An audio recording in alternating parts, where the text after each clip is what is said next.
we're going to read, as, okay. Right. Martha DiVittorio, age 47. Today's date is September 9th, 2013. We're at the Bellmore Memorial Library, and I am a library staff member. I'm going to be the interviewer today. I'm supposed to read off this thing. I am Joseph Ferrette. It is still the 9th of September 2013. Ms. Dita Vittorio invited me here, and I'm going to answer her questions. There we go. So what we're looking to do is get your impressions of historic Bellmore. I understand that you've lived here for quite some time. How long have you lived in Bellmore? I lived here since 1965, early in the year. Not continuously, but my parents lived here until their death. And obviously, well, not obviously, I'm on the radio. But I moved here in 1965 with them, obviously. I was 12 years old. Ah.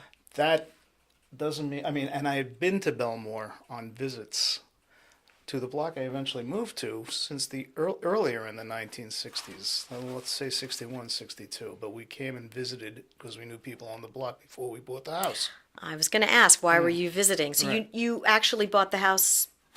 Was that part of the decision that your parents made, was to move to that same street or that same area because they We- liked the people, or? Well, what it was, we lived, that is, my family lived in an apartment in Brooklyn in a brownstone that my mom grew up in.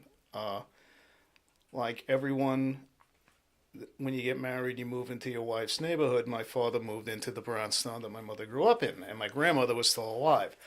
But we knew a fellow who worked with my dad at the Department of Sanitation in the city of New York named Jack Santino. He had the house on Orchard Street with his family. I don't know how long, but he originally, Jack Santino, lived in Brooklyn, as did we. Did work with my dad, as I said, and that is, my parents were looking for a house for years. I remember spending a lot of Sunday afternoons touring around with them, and then usually ending the day at a Carvel. And there used to be a Carvel on Sunrise Highway, and I worked there one year. But that's something else. But we came very close to buying a house in Woodside. The deal fell through. I was about 11 or 12, so at the time, I didn't understand why. And Uncle Jack always was in touch, knew my parents wanted to buy a house, and there was this couple who at the time we considered elderly. They were probably younger than I am now. And they moved, and they had this house, which really wasn't even completed. There were, unfinished rooms on the second floor. So Uncle Jack told my father and mother, who came in, were introduced to these people, and they bought the house. And how you were an impressionable young boy. You had spent your formative years in Brooklyn. How did you feel about leaving Brooklyn and coming to Bellmore? Excited because I was outdoors. I was outside. A little overwhelmed. It was very different on a lot of levels. And yeah, I'll admit that there was some disappointment after we got here, but it was something radically different. Like I said, on a number of levels. I was no longer going to parochial school. Now, we went to St. Barnabas just down the block. Right. And they took my sister in, but they didn't take me in on the grounds, as I learned, that the class, which at the time would have been sixth grade, was full. They couldn't fill in an extra person. And I often chortle that this is probably a problem that the parochial schools in Nassau County wish they still had. But, I couldn't go. They would not take me in. It had nothing to do with my learning. That was the other thing. I went to Newbridge Road School, where I spent 6 months. All due respect to everybody there and to Mr. Proctor, I knew stuff they never even heard of. This was after 5.5 years of Dominican nuns. They were teaching us the inner muscles of the ear and the French and Indian Wars, and everybody else in the class looked at me and said, "What is he talking about?" So yeah, there was a lot of adjusting, and like I said, there were some things that were disappointing. There were some things that were scary, but my initial, this is exciting. I've got a backyard. I have my own room. Right. Things like that. Was Bellmore quite rural at the time? I mean, I consider this, very suburban now. It was, what yeah, it very like? similar to what it is now. Like now, Really? yeah, I mean, well, there are extra houses on my block now, but not many, because the Orchard Street was pretty well developed, for lack of a better description. Uh, as I said earlier, I used to come here for visits, sometime overnight visits, because after all, you're going to the country; it's a long way. Uh, And yeah, I do have vague memories of there being fields on Orchard Street in the early 1960s when I was visiting. But by the time we moved, they were, including the place we moved into, there were houses on the block. So, and in fact, one of the, this is what we did for fun. There were a lot of houses still being built, if not on Orchard Street, within 10 blocks of it, going towards what at the time was the Nike base. Just, you never heard of that. The Nike base? There is a huge empty lot on, I think, Maple Avenue, Okay. where you will see prominently displayed, these are federal properties. If we catch you on it, you will be prosecuted. When we moved here, that was an auxiliary support base for, I think, a fort in Jersey, which is famous, Fort Dix. They were tanks. And it Wow. was known as the Nike base because they were keeping small level missiles there. And in fact, you would see on occasion guys who were assigned to it coming back from their homes in the city because they had to report back to the base. But in that particular part of Bellmore, they were still building houses, which we, that is the kids in my block and I, would go to at the end of the day when the construction crews were gone and steal shingles and climb on the wood. I mean, this wasn't like playgrounds like you had in the city, but it was, for all intents, monkey bars. Yeah, we could have fallen and broken every bone in our body, but we never did. But yeah, we played on the frames of people's houses, and they probably never even knew we were there. So, It's so interesting. Excuse me. Do you remember the railroad being very on the well, ground and then very well. And in fact, I am this friend that I alluded to earlier. When they finally opened up the elevated train track, we went down to protest it really? Yes. What? Tell me why. because it was ruining the character of the neighborhood. That was going to be my next question: is All how of a do you sudden, feel was it changed? all Yeah. of a sudden we had a subway station, Right. and there was nothing that I or some of the people I knew found at all inconvenient about a grade road crossing. Don't be stupid and go on the track. I mean, one of the really bad jokes, and I remember this on the afternoon that it opened up, was that the local, gee, if I say Mepham High School, I'll get sued. No, you The won't. the track team was affectionately known as the Raspberry Jam. Oh no.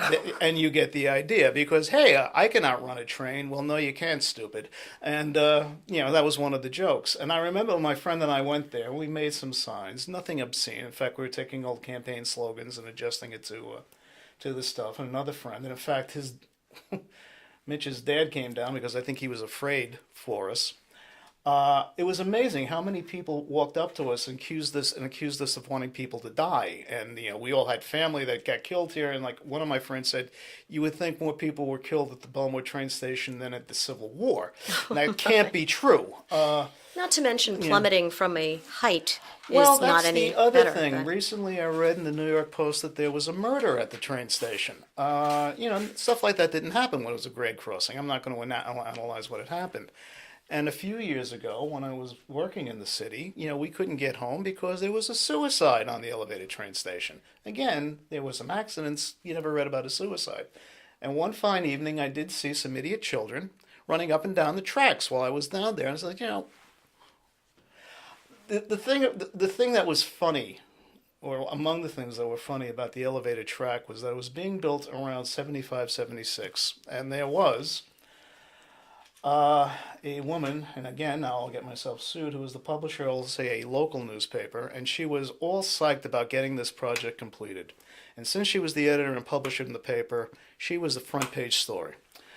And it was also, as she decided, the tricentennial of the Bellmores, because Bellmore was 100 years older than the United States of America. And she had buttons and decals and things like that. And if you think I'm making any of this stuff up, she sent a written invitation to Elizabeth II, the Queen of England, to come and participate in the tricentennial. That was a front page item. Do you, by any chance, have any of those buttons and I may. I'll look artifacts? for the button. I'm sorry I don't have the newspaper. Because I would take a photo of it and add it to our collection. That's The, wonderful. the other guest of honor was George Kennedy, who had recently won an Academy Award. Queen Elizabeth, to the best of my knowledge, declined the invitation. She never made an appearance. That was also the source of a lot of jokes for us because I and some friends. By that time, I was in college. Was like, well, she can. Where is she going to stay? And at the time, I was working at a restaurant up on the Hempstead Turnpike, and my buddy, who was also working there, and we were both at Hofstra together. He was like, "Well, gee, we can always get her a table at the Salty Dog, Queen Elizabeth and Charlie, and all the." And this is before Princess Di was even on the scene. I mean, it'd be a lot of fun, bussing the Queen of England's table, wouldn't it, Joe? But yeah, she was promoting that at the time that the tracks went up, and it was a running joke, and. Wow. And like I said, there were celebrations, and I think it was like the precursor of all the street fairs now. But, Yeah, interesting. But it was the source of a lot of jokes for us, and like I said, we did get some nasty looks from the people. It was a big party to have the first train go through, and it wasn't that it was a special train. It was they had run that commuter line. Obviously for years, and they didn't make any special adjustments when the new station was now ready, Right. But at that time, there was a lot of construction going on in Bellmore. Bellmore Avenue, you didn't know this, Bellmore Avenue was a two-lane street. This is exactly the kind of stuff we want to hear. So tell me about your Bellmore Avenue. Bellmore Avenue was two lanes, one in each direction. And I think the rationale was, well, traffic is building up. Again, I never saw it. And again, I think it changed the nature of the neighborhood. We had a lot more trees. Prior to the expansion. Right. I don't think a few new houses and cul-de-sacs were built. I couldn't be specific when. One of the houses, and I was just talking to some guy about this recently, and somebody else that was in high school with us. She's no longer with us, but her family owned a horse. You could see the horse from Bellmore Avenue. You ain't going to see that anymore. No. In fact, on Saturday morning, she would take it around the neighborhood and ride. How you doing? That's great. Like that. And it was all perfectly, acceptable. I mean, I've seen that in other parts of the island further east. Smithtown, you can still own a horse. That came up at something I had to look up for work. But there were people who owned horses on Bellmore Avenue. The other thing that led to a lot of construction at that time is they put in sewers. Everyone used to have a cesspool. Right. I guess they're still around, but the cesspool guys in Bellmore, their facilities, and they look like garages, are now abandoned. There's one in particular on Little Neck Avenue, but they, I guess it was Hempstead, I don't know who, but growing up there was lots of construction. There were gaping holes in the middle of the roads. There were detours. There were piles of dirt and sand. And this would be around the same time, This like the would be 70s? between especially later 60s and in the early 70s. It was all more or less going on at the same time, culminating in the elevated train track. Right. But right. the expansion of Bellmore Avenue, the installation of the sewers, and the elevated track were all major construction projects, all going on around the same time. And then, like I said, there were gaping holes all over the place, pounds of sand. Again, just as an anecdote, somebody I was in high school with went to school in West Virginia. And when she came home once and brought a friend with hers, well, she eventually married, he would, here he is in Long Island meeting everyone and this and that. And when I went, one time when I saw him years later, back in West Virginia, I was there, I forget why, but I went in and saw them. He said, I just remember being like 20 years old and walking around Bellmore and Merrick, and the place was like a combat zone. There were holes and piles of dirt, and we couldn't take a walk. And one day there would be a road there, and one day there wasn't. And this is a guy who grew up in Weirton, West Virginia, so Right. he was like, "What's going on here?" But yeah, that's Gee, I got off on a tangent, but yeah, I didn't really like the idea.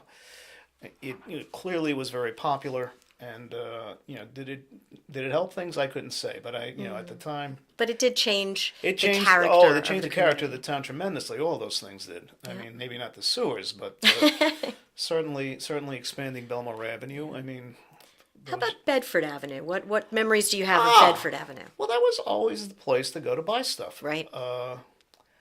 And yeah, very different stores. I mean, different names. There used to be a pet shop, a locally owned pet shop. There were always delis. There was a record store. It was, gosh, when I was in high school and beyond, it was sort of like well, do you know what a head shop is? I do. Yes, well, it's sort of considered the head shop. I mean, but it was where you can get rock and roll records and things like that. And they did, yeah, and you could buy smoking equipment to All right. put it Paraphernalia. politely. Yes. Yeah, we're not talking about cigarettes, but that was always a popular place to hang out. And yeah, I bought dozens and dozens of LPs there growing up. That's no longer there, obviously. Right. But grocery stores, they were the big grocery stores opened up there. I guess the biggest change, and I mentioned this earlier, where the Arby's is now. That used to be a Carvel, and I did work there one summer. And yeah, you had a lot of beach traffic. I mean, people coming to and from Jones Yeah. Beach, and including me when we moved here. That was always a place that either I would go to by myself on my bicycle. In fact, there was a Dairy Queen on Newbridge Road, which You're was kidding. no. Really? And people are making such a big deal out of this new Dairy Queen that's in Massapequa now. I didn't This even is- know about that. Yeah. Yeah, but there was a Dairy Queen on Newbridge Road. It didn't last very long. Now it's I don't know what it is, but it looks like either a used car lot or a place where they keep school buses, the smaller version. But that around that neighborhood, that area of Newbridge Road, just north of camp, was a Dairy Queen. There was also a place called Mr. Swiss, which was another hamburger ice cream joint. Uh, oh gosh, it was within walking distance of the high school because a lot of us went there for lunch every day, and you got quick food burgers, Right, like that. You were able to leave the campus, for lack of a better description, to get lunch and come, but as long as you came back, and we all took advantage of that. So. Do you happen to remember the name of the record store by any chance? The Etc. shop. The Etc.? Etc. ETC period shop. The Etc. Very shop. cute. Right. It's now a woman's clothing store, and not at its original, location. It moved up the block and then closed after that. And in fact, now that I think of it, not the original owners, but the people who ran it afterwards were always at the rock and roll concerts at Hofstra in the early 70s because I would always run into them because I was working security at the rock and roll concerts in the early 70s. And I don't remember their names, but these guys, and their son, a little boy, a kid in elementary school, growing up to be a rock and roller with his dungarees and his white boy's afro and the whole 9 yards. They would show up all the time, and I would say, "Hey, how you doing, guys?" And then they would see me in town. What are the shows this year? And if I knew, I'd tell them. I wasn't booking any acts, Right. but I was, please don't smuggle in drinks. Please don't start a fight. That kind of thing Right, right. at the rock and roll concerts at Hofstra in the early 70s. That was a lot of fun. Absolutely. Yeah. Are there any characters from Bellmore that you remember? Somebody that everybody would know. Oh, that's the guy that always. I don't know if everybody would know them, but they were a cast of thousands. I mean, gosh, I mean, what did you make me think of? A lot of the people I was in school with, they all had various traits, things like that. They were so I and my friends especially were always running around and joking, as I alluded to. But people, who stood out. I mean, people on my block. we all knew them. None of them were particularly, eccentric or anything like that. We had a range of retirees to, well, maybe not as many young married couples. I mean, everybody on the block had kids my age. There were very few babies, but uh, that's a tough one. I mean, there are a lot of people that were institutions because they were around a long time. I guess there was a candy store up by the corner of or intersection of Newbridge Road and Bellmore Avenue. That guy who ran that candy store, I don't even remember his name, but he was a character. Whenever he had to pay more taxes on the sandwiches, it was a candy store cafeteria type Right, thing. right. He would tell you how much your taxes were up on the thing. So it was like, ice cream sundae, 73 cents plus 7 cents tax. Coke, 25 cents plus Right. 5 cents tax. And he was getting upset that he was getting the bill, so he was posting it on his So you couldn't get mad at him. right, exactly. He was no, he was like I said, he was an interesting guy. He was there for a long time. One or two kids were particularly fond of him, and he adopted them. Really? I thought, not literally, but this Right, is a right. place they could go to. But really, some of the teachers were interesting. Miss Ramel, who recently at a Mepham reunion, somebody said, I wouldn't be able to talk, to groups of people were it not for her. She was the speech drama teacher at the high school. What was her name again? Miss Ramil? Isabel Ramel. Ramel. And she lived for years. I don't know if she was ever married, but she didn't have a husband with us when I knew her. But her mother was alive. And I used to be in the school drama club, and we used to have rehearsals every night of the week practically. In fact, yeah, every night of the week. But her mom, and I would imagine, I never knew where she lived, but I guess it was close because they could walk. Because her mom, who was definitely not driving, would come and watch rehearsals. And she, like I said, at the time was considered an elderly woman. Yeah, she may have been in her 70s, so okay, we'll give it to her. But everybody was elderly to me when I was Perspective. 16 years old. But she, and she passed away, but she was an institution out here for a while. Our German teacher was an institution, Frau Dr. Anna Feuerlicht, who never really liked me, but she was a character, and she was a refugee from Germany, and her husband was a doctor. As I learned, in going to college, if you marry a doctor from Germany, you get to use the name. I mean, yeah, Interesting. she was an educated woman. She was teaching high school German. Obviously, she was a very smart woman, and would look at us and say, "You guys would all never make it in German schools," or worse to that effect. She was much more eloquent about Well, it. you were closer because you had been to parochial school in Yeah, Brooklyn, well, so you were yes, closer than the rest. Yeah, I mean, oh yeah, that was I once frightened the entire class at Newbridge Road. The principal walked in, I stood up. You did that at St. Leonard's. Sign of respect. The principal, who was another nun, would walk in, and the whole class was expected to stand up and say, "Good morning, sister." Then you sit down, and then she tells you, or she talks to sister who's teaching.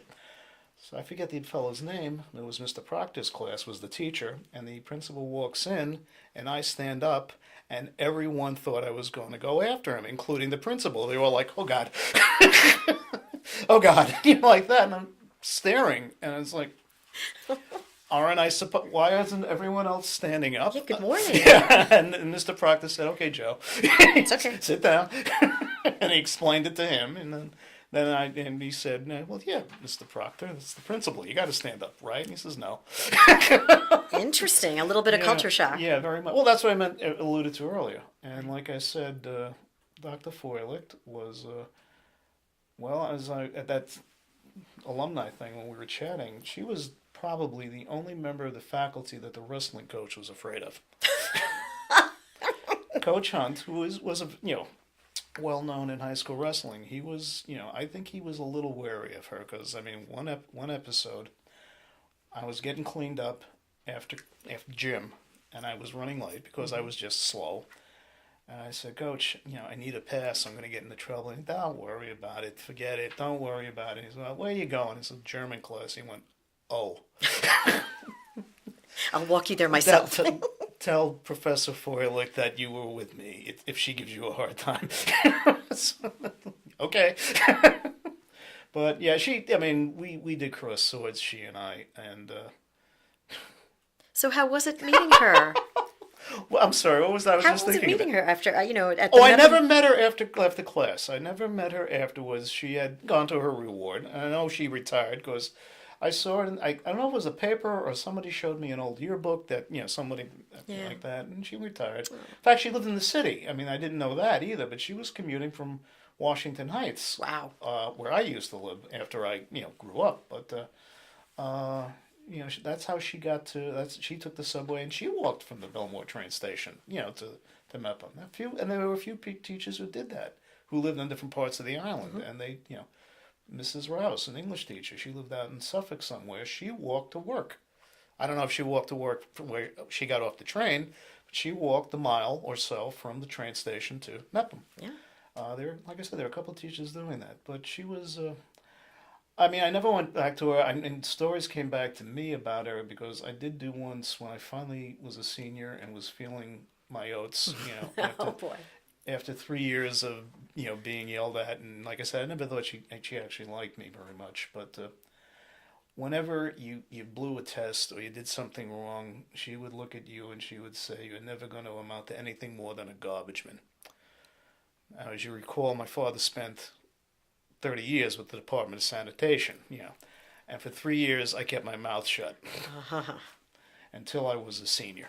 Mm-hmm. And I finally said, "Look, you have been saying," and I forget how it even came up. I was probably just feeling arrogant because I was going to graduate. And I was like, "Look, you've been saying this, you've been saying that, blah, blah, blah. My father's been with the Department of Sanitation for over 25 years, and I'm beginning to get upset with you. And as we were joking once, it was like, ich bin ein garbage man. Got it?" And she apologized. In fact, she apologized to the class, which I thought was very, very nice of her. But she was a tough lady, and like I said, she was like you pointed it out. She was a very disciplined in probably her education and in growing up, and American high school students, although were probably very different for her, and she had no problem explaining. Like I said, I mean, you guys, I mean, you don't stand up when I walk into a class. The first time I did that in 19 whatever it was, I didn't know how to accept it. And in my own experience, 10, maybe not even 10 years earlier, I stood up in my class and everybody thought I was going to attack the principal. So you have a lot of memories of your school life. Yeah, exactly. What were summers in Bellmore like? Dull. What did you guys dull? Okay. There was nothing going on. Once the houses were built and the holes were filled. It was dull. There was really nothing going on. I was not in any organized sports. The kids on my block at that time and I really had very little in common. So I spent a lot of time reading in the library, watching. You used to be able to watch baseball in the afternoon in the summer. I used to watch a lot of baseball on television in the summer in the afternoons. People are amazed when I tell them about, all-star games being on, in the afternoon. People are amazed when I tell them about the Mets in 1969 and the complete breakdown of discipline at the high school. Yeah. Because the ball games were in the afternoon. I mean, that's a wonderful story because it was like they knew they had their hands full. So it was like we're putting TV sets up in the cafeteria. Really? If you're there for lunch, or if you have a study hall and you have a pass, we'll let you watch the game. Okay. That lasted about 23 minutes. One of the classes, Ann Crowley was the teacher, and I had smuggled in a radio, and I had been smuggling in radios even as far back as parochial school during the World Series. And Ann Crowley was the social studies teacher. She was a nice lady, and she was a good teacher. I mean, I didn't take a course with her later on, but I had different reasons. And in fact, I didn't even register for it. They just said, "You go here because you have 1,200 sats." And I said, "I don't want any part of this class. I'm the only boy. I just don't want to be here. Two, I don't know what I'm getting myself into, and everyone's going to be yelling at me. And I mean the women, the girls. Right. So I'm going to take something else, and they let me do it. But at this point, it was a sophomore or something like that, and I come in and she looks at us and she says, I'm not going to win today. Break up into Smart woman. break up into small groups. The projects we're working on. Get something done. Yeah, right, Miss Crowley. And she asked, "Does anyone have a radio?" And I raised my hand. She said, "Let us know what the score is." So, like, I don't know if you would remember this when you put the scoreboard on the sidewalk. I put one up on the blackboard, and every so often, I wasn't paying attention to what these guys were talking about, and I was listening to the radio, and the guys in my group, "This is what's going on now. Blue Puddle just struck out. Okay, Hodges is on the mound, that kind of thing." And I would go up to update the score, and the entire classroom would grow quiet and stare at me. So anyway, by the fifth game of the 1969 World Series, the entire population of the high school was in the cafeteria watching the ball game, including Mr. D. Teodoro, who went to his reward, who was supposed to be chasing people back in class. He was leading cheers at the time. So, I mean, we were, and people, "Hey, Mr. D, 4 outs away!" And he's going along with it. And, because we called him Mr. D, that was his nickname. But yeah, they tried to maintain a little discipline and this and that, but they didn't get anywhere with it. And like I said, by the end of the series, the principals were watching the ball game with us. I think that's such a lovely. I think that's a great story. Thank This you. is what's happening, and it's school spirit, and we've got it, and let's all share this together. Well, that's the interesting thing, is that we didn't have as much enthusiasm for our local teams Your own as much teams. we had for the Mets. I mean, or the Jets at the time. I mean, the football team, and I hate to say this, at the time was just lousy. But we did go to some games and this and that, and they tried to have pep rallies, and most people would cut class. Unfortunately, that was.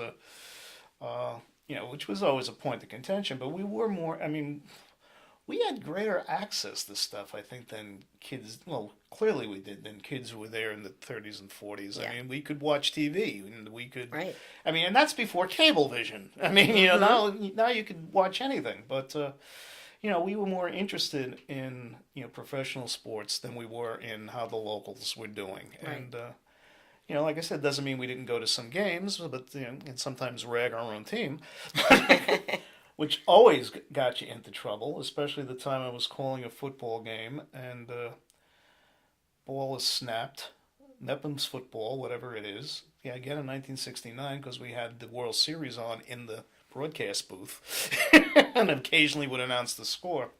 But and we had don't misunderstand. We had a faculty member watching us, Sure. Mr. Schmidt, the Spanish, and he put the baseball game on, like that. And ball is snapped. Somebody throws a flag, and I go, "Flags are down," and the quarterback gets sacked. And my next line is, "And so did Mike Ash, the quarterback." Coach Zuckerman wanted to see me Monday morning, second period. He dragged me out of class. So, don't ever do that again. And it was like, Mike Ash is going to kick your.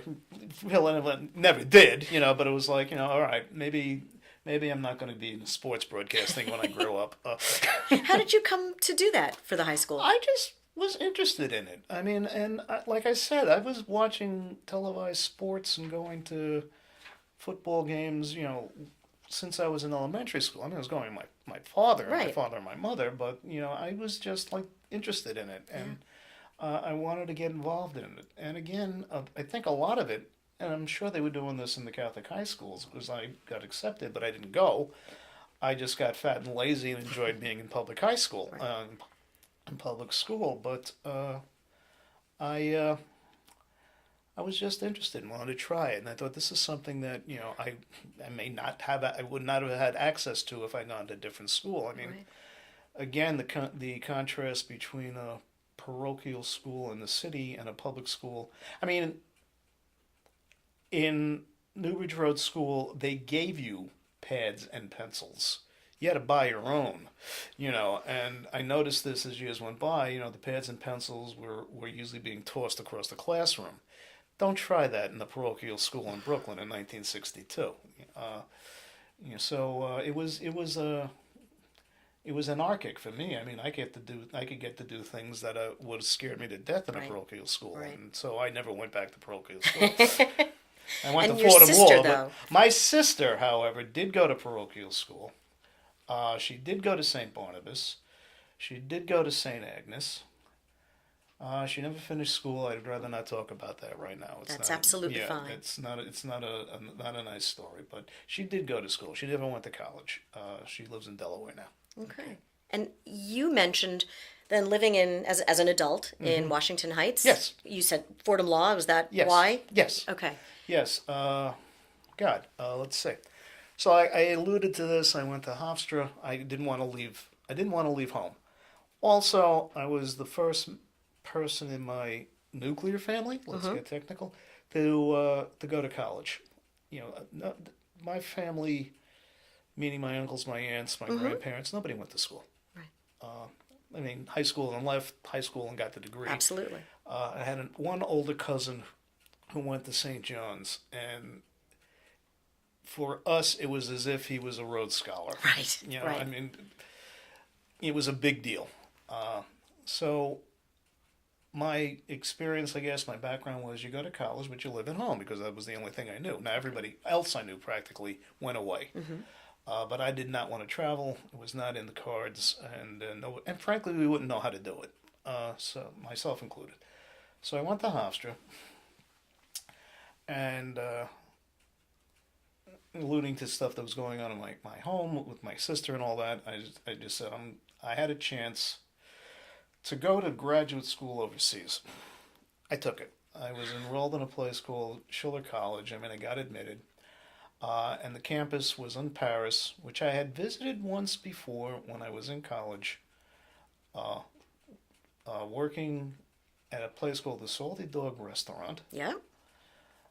Back then, everybody liked the Nassau Coliseum. It was everyone wanted it there, and everyone was happy to see the Nets, and everyone was happy to see the Islanders, and it was state of the art, believe it or not. Yeah. So a fellow whose name I just read in the newspaper this weekend, believe it or not, who was a friend of my cousin, the one who went to St. John's, Kenny McIntyre, second team All-American basketball at St. John's, owned a series of restaurants, Salty Dog. Right. And incidentally, one of his partners is now a judge in the Supreme Court State of New York, the Honorable Edward Burke. I met Eddie Burke when I was bussing tables, and he was just a lawyer. And he was another St. John's guy. Anyway, the Nets had a very strong connection with that campus. Carnesecca was the coach, believe it or not. A fellow named Billy Pauls was playing. Kenny thought it was a good investment to put a restaurant right across the street, and it was. And I needed a job in college. So with some money I had earned there, I went to Paris, on a visit, and went to Pamplona as well. And when this came up, and I wanted to leave home at that point, I went to Schiller. Not a very good school, but I finished the semester because, hey, I'm living in Europe. And That's right. I took advantage of that. Came home, out of work, graduate school, dropout, and eventually got a job with the Medical Liability Mutual Insurance Company, which was getting off the ground at the time in 76, 77. And they hired me with absolutely no background, having absolutely no background in biology or law or anything like that. But they hired me, and I became an insurance investigator and examiner, and met with doctors and, met with experts, and that's how I decided to go to law school. Wow. So again, to make the long story short, I got accepted at Fordham. I did not want to commute from Freeport, which is where I had an apartment at the time. I was like 23 or 24, and a friend of mine had a sister who was giving up her apartment in Washington Heights, and I moved there. Perfect. But now you're back. I'm back, and again, it had a lot to do with my profession. I graduated. I was waiting to be admitted. My mother at the time was a widow. My sister at the time got a divorce. Things were very crazy out here, and I got a job offer in Mineola. Okay. And so... With the courts, or? No, it was a firm. They're still around, only it's much different, Montford Healy. And I got a job offer first year. I was an old first year associate. I was in my 30s. And I said, well, I can't afford to buy a house. Not sure I want to spend the rest of my life here. And Mom is in over her head, although she had some pension money. So I moved back home. And and as it worked out, I've stayed. Wow. Yeah. Wow. Yeah. And you, I think we're actually around the end of our interview time. Okay. And I'm wondering if there's something that you wanted to tell me about Bellmore that you didn't get to tell me, or something specific that you wanted to. No, I think I covered it. Like I said, the summers were dull. The kids on my block, after a while, I mean, it was strange. Like I said, we didn't have much in common, so I wasn't really palling around with them. And in fact, we were kids, so they were fistfights. And I understand you can get arrested for those now. I think so. Things have changed. But these, this wasn't knives and guns and Crips and Bloods. These were a bunch of 13 and 14-year-old kids getting angry Messing with each around. other, right? We did play a lot of street football. We did play a lot of street baseball. Nothing very organized. In fact, an older cousin of mine who raised her family in Farmingdale, she has block parties. We never had block parties. And so why do you have them? He says, well, the kids are just so excited to be on the street. And I said, why? Don't they play on the street? She said, no. No one plays on the street. I don't know half of my neighbors. I don't know half the people who came over and saw me today. Right. But we did know all each other. Everybody knew everybody on the block. If we didn't socialize, we at least, knew things. I mean... That almost sounds like a little bit of Brooklyn. Well, yeah. I mean, I don't know where a lot of the folks came from, except for Uncle Jack, obviously. But yeah, he was a Brooklyn guy, and then there were the the neighbors next to him, his Joe and Rosa Gugliaro. I mean, their son, one of their sons, now has the house. They have been passing along to the kids. Right. Uncle Jack moved to Florida. I think he died. That's what I heard. I think all the original families have changed, with me, being the exception. The Faltermeyers were there forever, and I think Mr. and Mrs. Faltermeyer only died recently. Her grandson, or one of her grandsons, has that house. It's the way the neighborhood is. Yeah. A bunch of the other, lots of new families, and houses have changed hands 2 or 3 times. We had one guy living on the block who worked on the Apollo project. He was an employee of Grumman, Mr. Pike. And he moved to Florida because that's where they were going at the time. But we didn't know what he was doing, including our parents, but he was working on the moon landing. That's as much as we knew. And they moved in the early 60s, obviously, because when did they land on the moon? Exactly. But, he left Grumman, and he went to... no, he didn't leave Grumman. Grumman left Long Island, and he went with them to Florida to finish his project. Like I said, I never saw his name in a paper. I don't know what he was doing, but it was like, yeah, I'm working on the space project. So cool. Yeah, it was. Well, thank you so much. I've gotten a really nice idea of what Bellmore was like in the mid-'60s and beyond. Well, we moved there in 65, and like I said, with the exceptions of, floating in and out in my 20s and my 30s, I've been here. Right. But thank you so much. I do welcome. appreciate it. All right. This is wonderful. So, yeah, when the lawyers and the radio get hold of me, they'll send me the letters.